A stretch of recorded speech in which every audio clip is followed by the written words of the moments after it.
same way, and we are aligned on every major issue.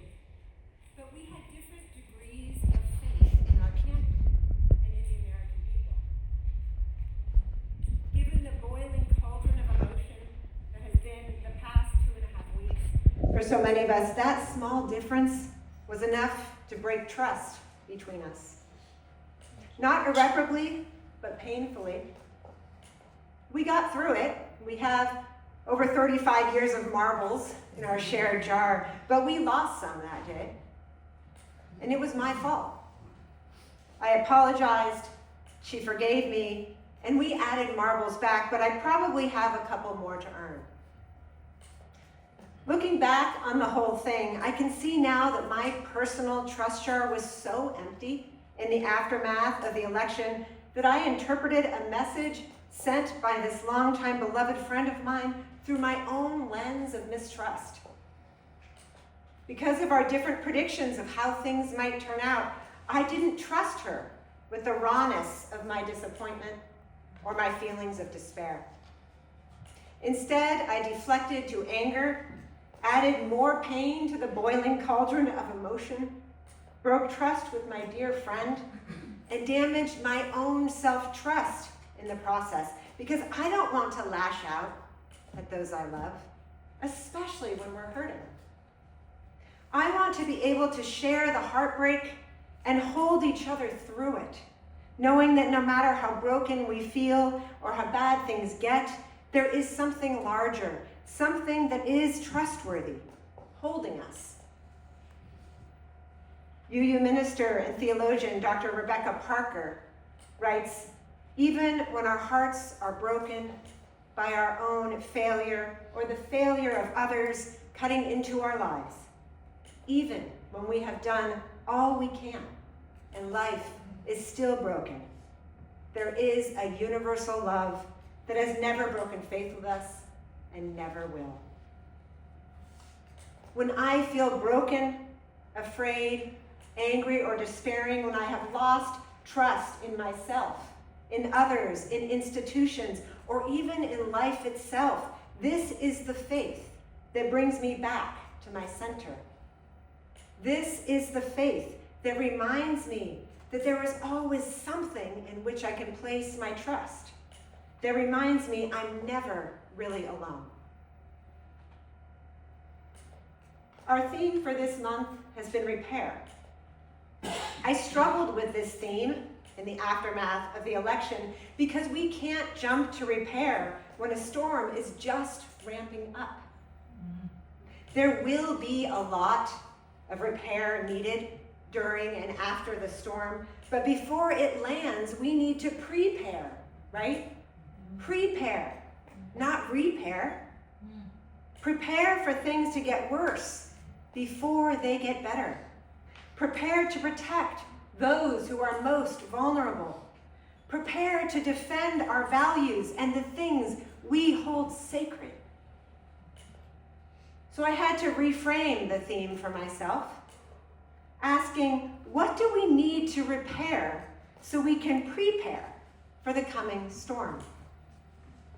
And what came to me is trust. Not in the people and organizations that have proved themselves to be untrustworthy with what we hold sacred. We need to repair trust in ourselves, in each other, and with those who share our values. We need to repair trust in our ability to make a difference together. We may even need to repair trust in hope, in faith, in goodness and decency, in love and resilience, maybe even in the universe itself. My friends, our collective marble jars are dangerously low right now, no matter where we are on the political spectrum. We are experiencing an alarming and accelerating social breakdown of trust. Widespread distrust of the media, federal government, election processes, medical experts, scientists, even a stable climate, our fellow Americans, truth itself. The social breakdown of trust is very dangerous. Trust is the glue that holds democracies together, holds healthy communities and healthy relationships together. And we are experiencing the calculated substitution of fear for trust as the glue that is supposed to hold us together as a nation, as a people. Fear of our neighbors, of immigrants and women and trans people, fear of the other. But history and our own lived experience tells us that fear is a poor substitute for trust. Fear will be our downfall if we succumb to it. So we have to be very careful with our fear and what we do with it right now. We have to be very careful with our marbles and intentional about building trust so we don't descend into hatred, cynicism, isolation, or despair.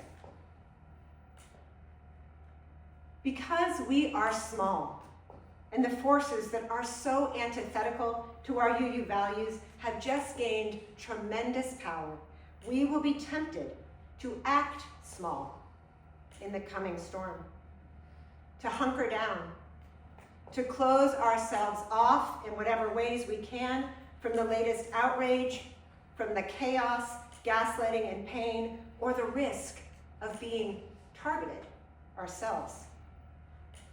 And to some extent, that is absolutely necessary and wise. We have to protect ourselves mentally and emotionally, even if we aren't physically in danger. But those of us with enough privilege to choose cannot close ourselves off entirely. This past week, I had 2 opportunities to listen to young undocumented immigrants in our communities share their stories. Some had spent time in detention centers, incarcerated for the crime of being here without authorization, even though their parents, fleeing violence in their home countries, brought them here before they were too young to have any idea what country they were in or why. Some were Sequoia High School students, members of the Dream Club, which USM has supported for many years and will again in the coming year. Their stories were all heart-wrenching, containing levels of trauma, hardship, and fear that I can only begin to imagine. And their stories were inspiring because these young people and their families have had to be far more courageous and resilient than I have ever had to be. The young people all shared how afraid they are of what's to come. And they all shared how they will continue to draw on their hard-won courage to keep pursuing their dreams in an increasingly hostile environment. My friends, if these young people and others like them who face persecution, like transgender people, can be brave in the face of grave threats to their safety, we who are far less at risk must be brave too. Those of us who are able will have to risk greater vulnerability than we may be used to or comfortable with. We will have to get closer to the pain of those directly impacted. And this will take trust, and it will also build trust. Trust in our capacity to expand our hearts and our circles of care and concern. Trust in our capacity to expand our sense of community and accountability, which is where our real hope for salvation lies, and something our faith calls us to do. Unitarian Universalism testifies to a fundamental oneness and to a shared destiny for all. There is no part of our faith that condones staying small, securing rigid borders around our hearts, our communities, or our country. There is no part of our faith that condones securing rigid borders around love, gender expression, bodily autonomy, or access to education, healthcare, and other critical social services. There is no part of our faith that condones putting comfort above the kind of love that redeems, transforms, and liberates. If those of us with gender, race, and citizenship status choose to stay small, to hunker down and play it safe until the storm is over, we too will be at grave risk, morally speaking. We will be at risk of damaging our own consciences, which is a form of suffering. Our universalist faith affirms that God loves us all without exceptions, but heaven and hell are real. And we are the ones, not God, who create heaven and hell right here on earth. All of us together, generation upon generation, creating for ourselves and our children, our neighbors, our fellow human beings, the whole community of life on planet Earth, heavens, hells, and everything in between. 2 days after the election, our local UU ministers clusters gathered for our monthly meeting. One of my colleagues, Reverend Marcus Liefert, who serves our congregation in Berkeley, shared that he had been meditating on what helps us be brave. And my answer was, trust.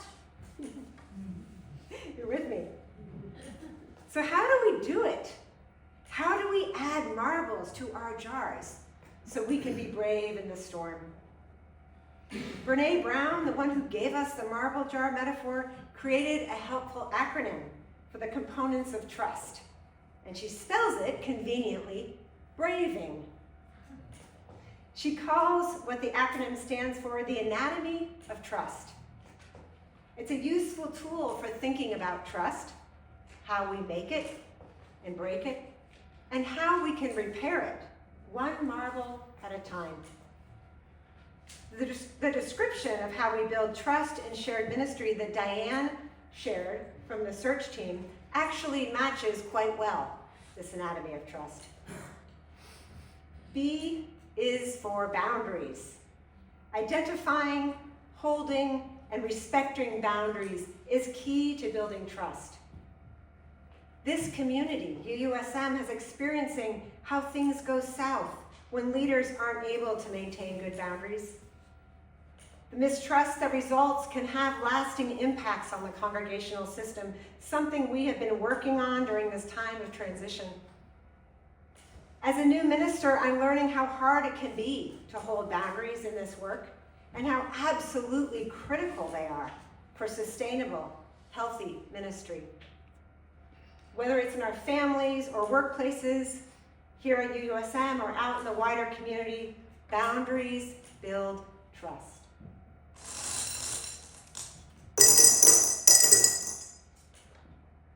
R is for reliability.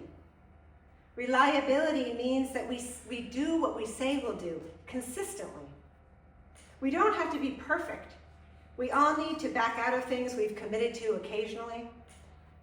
But being reliable means we have to think carefully before we commit so we can deliver on what we say we will most of the time. It's related to boundaries, right? Sometimes I overestimate what I can manage and say yes to too many things. Some of you may have noticed. And I have to back out of commitments I've made sometimes, which feels awful. So I'm working on being more responsible with my yeses so I can be more reliable, more trustworthy. Reliability builds trust. A is for accountability. Accountability is something we've talked a lot about at UUSM, or at least I have over the past year and a half, especially with respect to our covenants. Holding ourselves and each other accountable for what we've agreed to do and how we've agreed to act builds trust. When we own our mistakes, apologize and make amends, we repair trust. Accountability fosters trust. V is for vault. This means taking confidentiality seriously. We add marbles to our jars by refraining from sharing stories that aren't ours to share. Holding in our vaults what has been given to us in confidence. Avoiding gossip and dealing directly with each other rather than creating triangles or going behind each other's backs. Brene Brown calls confidentiality the opposite of counterfeit trust, that superficial sense of safety and connection that comes from talking about other people rather than sharing our own selves. Trust means real intimacy, not common enemy intimacy. We add marbles by honoring confidentiality. I is for integrity, which is what the kids are talking about today, by the way. We foster trust when we act with integrity. Brown says that integrity involves three things: prioritizing courage over comfort, what's right over what's fun, fast, or easy, and three, practicing our values, not just proclaiming them. As we work to fill our marble jars, we can practice asking ourselves before we make a choice, am I putting comfort over courage? Am I doing this because it's right, or because it's easy, or just fun? Nothing wrong with fun. We just don't want to do it at the cost of our integrity. Are we living our values or just proclaiming them? In a time when integrity is sorely lacking at the highest levels of power, let's help one another live with greater integrity so we model it for our children and build trust.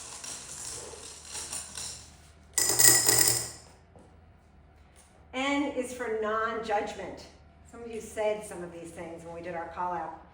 When I come to you feeling broken, opening up about my fears or challenges, and you judge me, what happens? I lose trust in you. I lose trust in you. We create trust by practicing curiosity and compassion rather than judgment. Non-judgment is critical for repairing trust with ourselves, too. Some of us reserve our harshest judgment for our own selves, which erodes self-trust. We can add marbles by being non-judgmental with ourselves and others. Finally, G is for generosity. Brown says we build trust by assuming generous things about each other and then checking it out to see if that generous assumption is true. In spiritual community, we call this cultivating a generosity of spirit. And I'd add to this last one, for G, gratitude. With Thanksgiving in just a few days, I've been thinking about how gratitude also builds trust. It sounds Pollyanna-ish, but I believe that it's true that there is always something to be grateful for, even in the worst of circumstances, which means there is always a marble somewhere, even when our trust jar feels empty. When we practice gratitude, we remind ourselves there is goodness in the world. There are things we can trust. And sharing our gratitude with others helps us build relational trust because it lets others know we see them and appreciate them.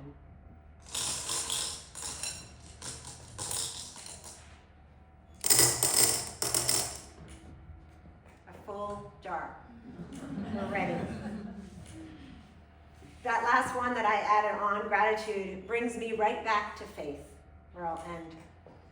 Because whenever I'm spinning out with fear or stress, anger or grief, feeling stuck and alone, what brings me back is very simple. If I can remember to do it. That's a big if. Focusing on my breath, turning my face to the sun, looking into the eyes of whoever is closest to me, be it a human or an animal, listening to the sounds of life all around me, feeling the solid ground below me, earth holding me close, feeling gratitude for the simple yet profound reminder that there is a universal love, a spirit of life moving through all things, connecting us one to the other in good times and in bad, that has never broken faith with us and never will. Placing our ultimate trust in this, my friends, we can be brave. Braving trust together, one marble at a time.